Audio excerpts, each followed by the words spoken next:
Hey, what's up everybody, it's Exodus here. Welcome back to another video commentary.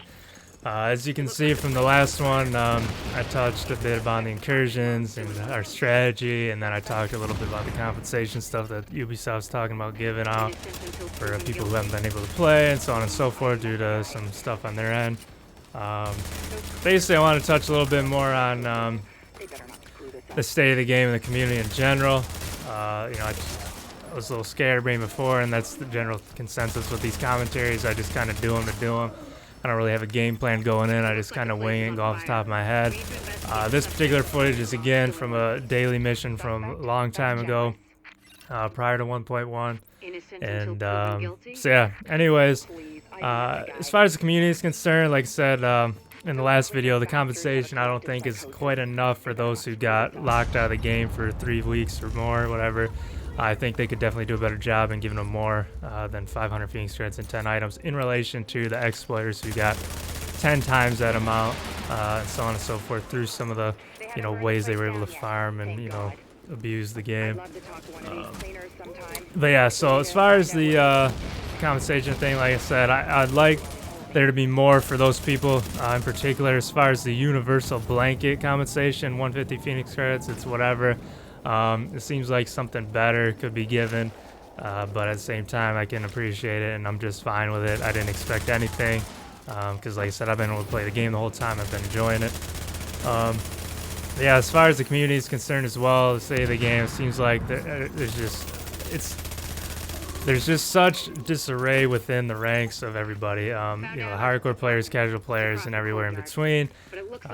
Everybody has a gripe, it seems like. A lot of people are leaving. A lot of people just don't really agree with changes that are being made and etc. or punishments that may be handed out. As far as the punishments are concerned, like I'm all for punishing people who've exploited and taken advantage of those particular exploits. Yes. The company should be blamed that they're in there in the first place or whatever. I get that side of the argument. I can agree that if they're in there, it's a shame. They should be found. They should be reported. However, I don't agree with the fact that just because they are found and reported that you should be abusing them because they're there. Obviously, that's not the intent of the game. That wasn't the direction.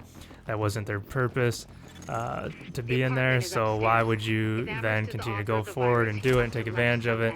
Because one, it just totally trivializes the game, doesn't present any challenge for you going forward. It helps you, kind of leapfrog and hurdle stuff that shouldn't be there. So I just don't see the fun in it. It kind of elevates your character to a point to where, with such ease that, what's it going to do for you in the long run? Yeah, it helps you tackle the next challenge, the next upgrade quicker.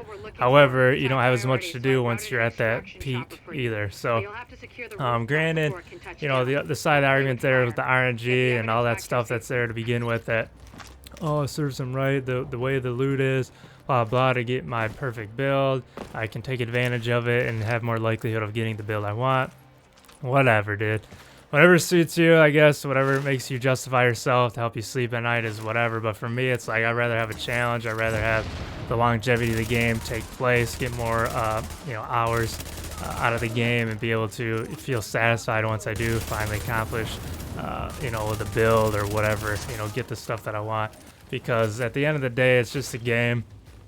I've gotten my money's worth out of it so far. I'm still having fun with it. None of this stuff has been affecting me personally, except for within the last couple nights in the dark zone. You notice the DPS glitch or whatever seems to still be intact, unfortunately. Yeah, I mean, it's been a fun game. I'm still looking forward to the new content that's going to be coming out. I am wondering, though, the direction that they're going in, because some of these free updates obviously kind of showcase their hand a little bit of what they plan on doing in the future.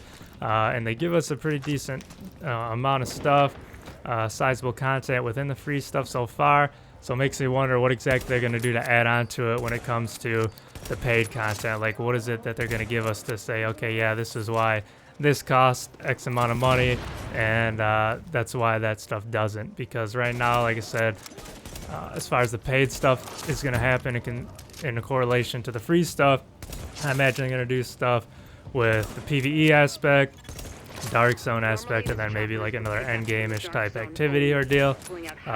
So basically the only thing I could see that they really expand upon is like the story mode and maybe expansion of the map and the world a little bit in regards to the paid in relation to the free. So, I mean, we'll see what happens. I'm looking forward to it either way. But yeah, it just sucks that the community seems to be taking a downward spiral with all the bugs, exploit, and the kind of heads clashing together of the company talking about punishing people or not punishing people. Because either way, like, there's definitely fault on both sides, in my opinion. Both sides, obviously the players taking advantage of those bugs, exploiting them, showcasing them, and then essentially breaking the game themselves as well, the economy of it, and there's the flow of the game and the progression of the game. And then the developers for allowing that stuff to even be in there in the first place and maybe not thoroughly testing it, or kind of having to deal with us in a way and rushing other changes out that help spur on these bugs, you know. So you can't fully fault them because they're trying to make us happy at the end of the day. They're changing a lot of stuff on the fly. This game is quite huge, quite large, so any minute change is going to have a greater lasting impact overall, it seems like, because the game is so big, so you never know. You can't always test everything with a game this size, every little nook and cranny, and so on and so forth. So, you know, you can't really put all the blame on them. Some of the blame can go in there, of course, as far as the incursion is concerned. But yeah, as far as like overall, it's hard to be able to sit back and like just be, oh yeah, blah blah blah, and try to justify your own exploitive behavior. I just don't think that's right. But yeah, thanks for watching again. Catch you later. There would have been a lot more if you hadn't been there.